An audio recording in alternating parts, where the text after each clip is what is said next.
Hi, good evening, and thanks for being back with us tonight on this 24th day of May already. We're quickly winding down the fifth month, and we're looking ahead to some more summer-like temperatures indicative of July, maybe even early August for the most part, and slight rain chances throughout much of your forecast. But slight is the word we want to emphasize there. I'll tell you about your forecast in just a few moments. In the immediate term or near term, high pressure sitting off to our southeast is giving us another dry day today. But as that starts to pull away, winds will start to bring in some moisture from the Gulf of Mexico tomorrow, and that could give us a setup for some shower and thunderstorm chances beginning tomorrow on your Wednesday and continuing through early or maybe even the middle of next week. Keep in mind 20 to 30% chances across the board. More, as I said, on your weather forecast in just a few moments. We see medical helicopters called in the Magoffin and surrounding county area quite often for victims of a medical emergency or traumatic injury, and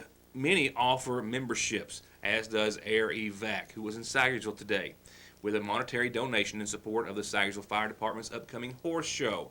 And it also gave them an opportunity to share with you about how a few dollars a year for an entire household could cover anyone in your family if they ever needed their services. We'll talk about that. We'll also, I'm almost hesitant to even go there, as Mayor Pete Shepard was hesitant to talk about it last evening as he could only reveal a few details, but maybe a glimmer of hope in regards to the Joy Global manufacturing property. I'll share that with you in our first top story in just a few moments. We'll go to last night's district tournament action with some highlights and some folks who are really excited to have a really good time this weekend in the biggest class reunion to ever hit Magoffin County. And we'll talk with the Sagersville High School Planning Committee, reunion planning committee, in just a few seconds. One other report before we get to all those local headlines and other information. There is going to be a recanvass, as was expected. It's official now. Per the campaign of Bernie Sanders, he is requesting a recanvass in the presidential primary here in the Commonwealth, where, of course, he trailed Hillary Clinton by less than a percentage point of the entire vote. To be specific, 1,924 votes, still shy of Hillary Clinton out of the 454,000 votes that were cast in Kentucky. While Clinton and Sanders both did split the delegates at 27 apiece, there is one delegate that's still kind of out there in the wind, and I think that would be possibly the deciding factor of who would get that final delegate. Nevertheless, a recanvass has been requested. I'll keep you up to date as soon as we have more information on that. With that said, the Sagersville City Council met in session last night. Several items on the agenda and discussed the Senior Citizens Meals on Wheels program, the presentation of the budget proposal for the upcoming school year, an appointment of a person to serve in the Magoffin County Board of Assessment Appeals, and other items of business, all of which we'll cover possibly beginning as soon as tomorrow night's program. But tonight we want to focus on one aspect of the meeting, and that, as I referred to just a second ago, what I would call a glimmer of hope in a county that could certainly use some good news, financial and otherwise. This as Sagersville Mayor Pete Shepard gave the City Council what information he could about two interested parties, with one showing some promise in acquiring the Continental Conveyor / Joy Global property, with the intent on breathing some sort of new life into the former staple of Magoffin County's economy and culture. The property that stands in this fashion today, a shell of its former state, no cars, no employees, no signs of years of service and support to the community and its families. There has been, I'll just put it this way, there has been some interest in the Continental. It's not The property or the building? the property, the building property. And it's through federal money to develop the economic development of Eastern Kentucky. It's not some company wanting to come and buy it, okay? It's gonna be through a federal program through Hal Rogers that'll buy it, and then they've got a company that's ready to come in and put in there for so many years for a break. You understand what I'm saying? Okay. They did tell me that we should annex them, and they would be all for it. So the people that said we shouldn't annex them because we wouldn't get a company here, the company and the Economic Development Group has already told us that we should put the annexation in motion. So Jeff Lovely is working on that for y'all to look at. I'm hoping it'll go through. There's no guarantee. But they did have a company that was interested. They had a place, they could either come here or go to West Virginia.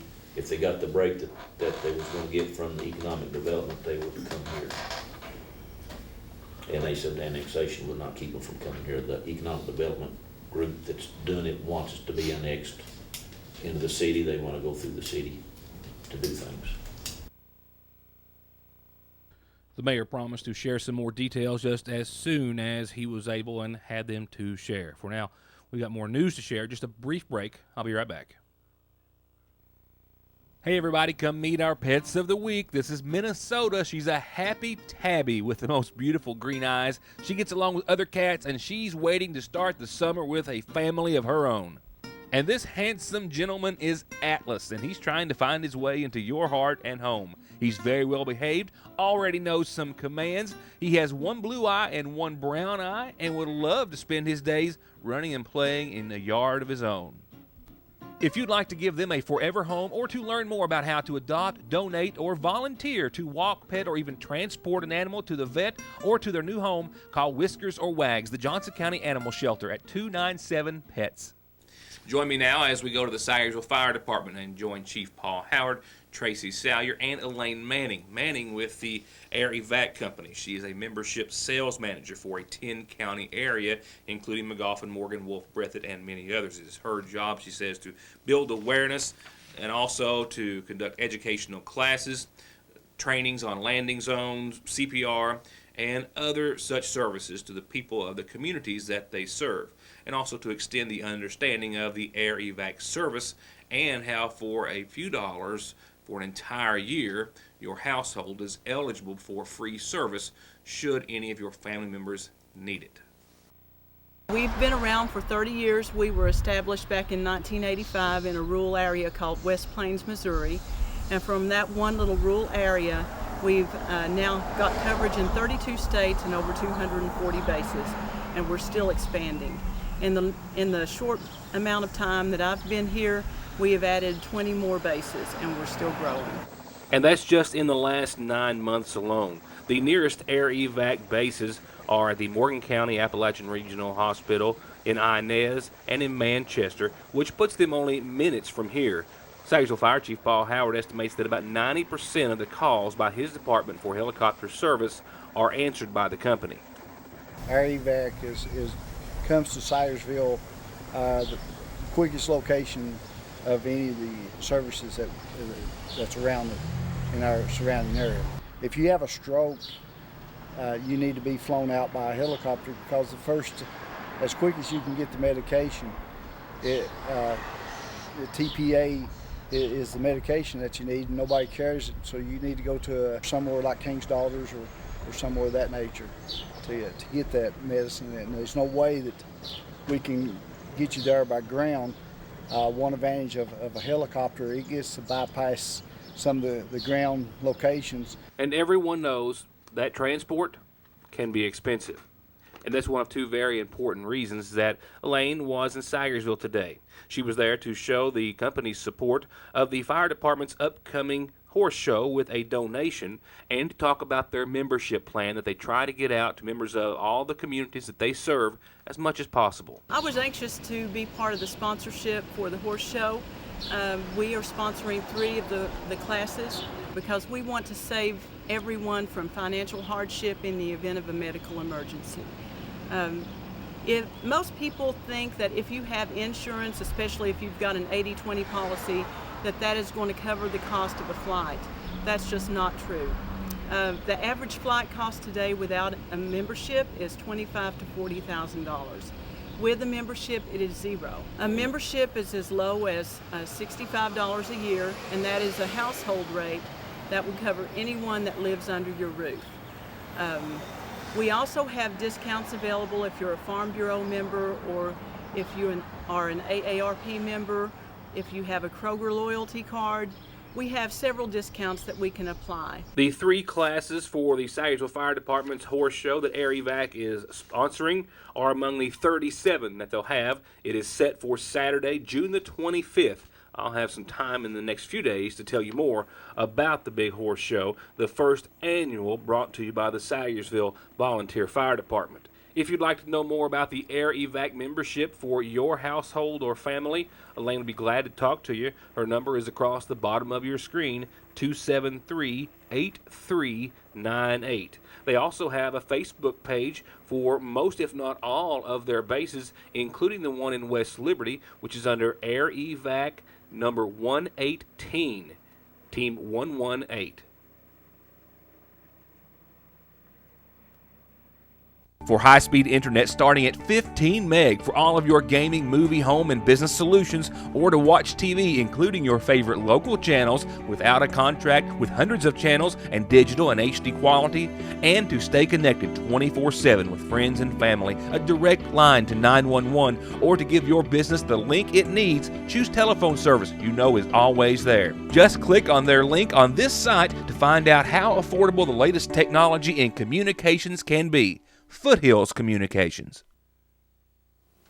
From a Facebook page that was started for the graduating class of 1969 of the Sayersville High School, to a meeting a little farther down the line where only one other person showed up to talk about a reunion for all Sayersville High School classmates from the 30s to the 70s, to now hundreds expected to be there this Saturday for that very reunion. I now take you to a very excited reunion committee as they've been planning now for months, an event that they expect to draw hundreds this Saturday. I started a class page for the class of 69, and then I had started having people to want to join our group, and I hated to turn them down. So I got to thinking, well, why don't I just start a Facebook group for the Sayersville High School students, and I wouldn't have to turn anybody down. And then about a year after that, I think I posted that wouldn't it be great to have a reunion of all the Sayersville High School classmates, and Shirley Ratliff said, oh, that would be a wonderful idea, because we would post class reunions on that Sayersville High School page. You know, each year, each class, they would post it there so people would know. And so I said, well, I'm going to give it a try. And I posted on the Sayersville High School page, our first meeting was at Dairy Queen. And Rose was the only one that came. And we sat and talked about what a great idea it is. And I said, well, we'll try it again. We'll post it and see who shows up this time. And with students attending the Sayersville High School from 1937 to 1976, and with the graduating class of the McGoffin County High School in 1979 being freshmen that year, well, this involves a lot of past students. And they've been meeting, that being the reunion committee, since July, and they are thrilled with the expectations for a huge reunion this weekend, which is going to be held at North McGoffin Elementary. We've heard that someone that graduated in 39 is coming. There's people flying from Arizona and driving from Michigan and Ohio, and we're expecting a big crowd. It starts at 5 o'clock in the afternoon, and we are scheduled to end about 11 or 12, but if everybody wants to stay and have a great time, we're there with them. Dress is casual. We want everybody to have a good time and be comfortable. However, the theme is a sock hop, so if you want to wear something that pertains to the theme, you're welcome to do so. Some of us are doing that. We want you to come and have a great time. We would ask, if you can and want to maybe bring your favorite finger food or dessert and some refreshments. The fee is, or there's no fee. It's free for everybody to get in. You're welcome to bring a date or a what's the word I'm looking for? A guest. Thank you, girls. You're welcome to bring a guest, and we're expecting 200 or 300 people at the minimum. So we're ready. We've worked really, really hard for you. We want to make this an enjoyable event for you, and come see us and come and get reacquainted, and we're ready. We'll see you this Saturday, May the 28th at 5 o'clock at North McGoffin Elementary. And we have a DJ that's going to be playing music from the 50s, 60s, and 70s. Yes. So we're going to have a good time. Looking forward to it. Yes. Come out and be with us. You will enjoy it. And remember, you didn't have to spend all of your years of high school at the Sayersville High School, whether you graduated or not, as long as you were a student there at any time, from the 30s through the 70s, they want you there. Again, that's North McGoffin Elementary. They're going to have door prizes. They're going to have raffles. They're going to have all sorts of fun. And if you were ever a student at the Sayersville High School, you are certainly invited and encouraged to join. We may have a camera there in some sort of fashion and have a report to follow. We'll see.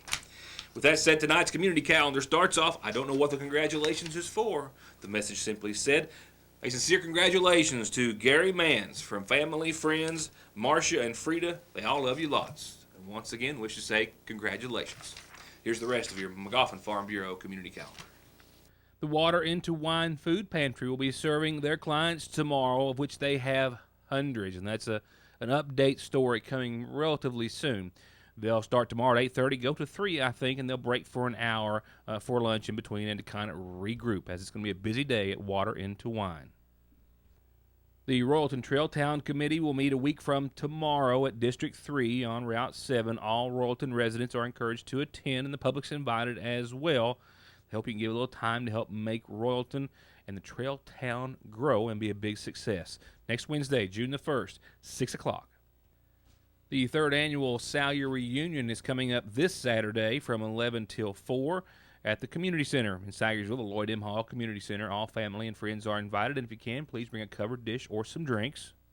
And I did get it on the calendar tonight. More to come later, as it's not until the 25th of June, but you might need to put it on your calendar because, hey, we're all busy, and if you don't have a calendar, you might not get anything done. That's my life. Nevertheless, the Salyersville Fire Department's first annual horse show is Saturday the 25th. I see 37 classes all together, and we'll tell you more about it soon. If you have any questions in the meantime, you can call the fire department at 349-3256. That's June the 25th. And if you've got a birthday, an anniversary, special announcement, or calendar announcement, tell me. I'll tell everyone else. Doesn't cost a thing. All you have to do is get it to me. Either mail, email, Facebook, phone, fax. Drop it off here at the studio. And remember, our show can be caught and seen again on our website at yournewstoday.com. More headlines in just a second. It was a long night for district tournament action baseball here in McGoffin County. The first game in the boys matchup was last night at Johnson Central and Painesville. You can always expect some excitement there. And then a late one last night for McGoffin County and Sheldon Clark. They outlasted myself, but some highlights from both games, and of course 2 teams going on to the championship. We'll pick it up in the bottom of the 6th. Central stops the Tigers with just one Paintsville run for the inning, as Central would still lead by 1 run, 3-2. In the 7th, Jacob Harless clears third base and cruises over home off a double by Austin Davis. And Blake DeLong gets a piece of this one into right of center field, clearing the bases of Cody Rice, Austin Davis, and Jordan Blanton, and the Eagles go on to tomorrow night's championship with an 8-2 win over Paintsville. That's their 3rd win in 3 meetings over the Tigers this season, while Paintsville will hang up their spikes at 19-16 on this year.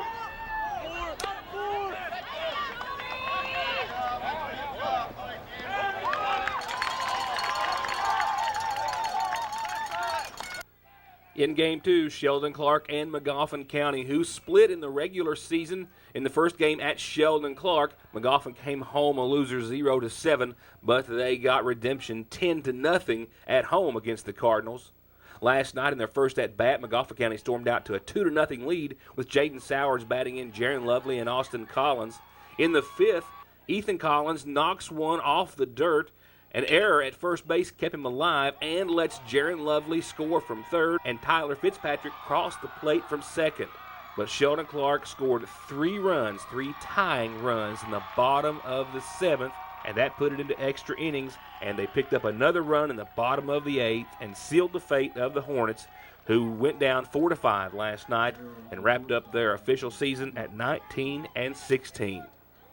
First pitch for the girls softball tournament started at 6 between McGoffin County and Sheldon Clark, and that's where I'm headed just as soon as I leave you. McGoffin County 22-3 and the number 1 seed in the tournament, taking on Sheldon Clark at 7-13. These 2 teams have not played each other this season. Game 2 will be Central and Paintsville. Central coming in at 21-14, 1-0 in the district, and Paintsville 14-21, 2-2 in the district and they have not played each other in the regular season either. And that, of course, is tonight beginning at 6 o'clock for the first game. Highlights on tomorrow night's program. The championship for the boys bracket is tomorrow night at 6:30. The girls will be Thursday at 6. I think I have those game times correct, 6:30 and 6. I'll straighten that out tomorrow, as I thought they were the same. Nevertheless, let's straighten out your forecast, brought to you by Licking Valley RECC, where I'm glad to report, I don't know that I've been glad to report a slight chance of some showers or maybe even some thunderstorms in a long while. But it is indeed that key word again that is making it a pretty decent and summer-like forecast, and that being slight. Well, you can thank high pressure for another all-clear day today, all dry, 54 tonight. Not as cool on the ball field tonight, but cool, but it was chilly last night. I just don't mind telling you. Light southwest wind. Tomorrow we will see 83 degrees and 57. Here's how tomorrow I think is going to play out. Maybe some scattered showers and thunderstorms, but mainly after 5 o'clock. A little fog in the morning, sunshine throughout much of your day with at least partly sunny skies and temperatures in the low 80s. That chance of some showers, albeit about 30%, is late tomorrow night. And that pattern is going to stick around 4 days, all the way through the rest of the week and the holiday weekend. But the good news is, it's a slight chance, and we'll see much more sun than we do showers. And we're all deserving of I want to relax a little bit for the weekend under some nice sunny skies. That's the plan. Don't know if it'll work or not. Thursday, I think we'll see a 20% chance of showers and thunderstorms. We will see partly sunny skies. We will see temperatures in the mid-80s as they continue to increase. And from that point further, it's a 20 to maybe 30% chance of some showers, maybe a few thunderstorms through the rest of your forecast period, with mostly sunny skies Friday and 86, Saturday 85, Sunday 82, partly sunny, Monday Memorial Day. Right now, that is our best shot, actually, and right now it's standing at about 40% of some showers and thunderstorms, but temperatures still right around 80, 81 as they start to ebb just a bit under partly sunny skies. Another late night ahead. It will pay off with highlights from tonight's girls softball district tournament action on tomorrow night's program, city council coverage, and as always, news you're only going to see if you join us again for more of your news today. Thank you from the bottom of our hearts for being a part of the program, and have a good night.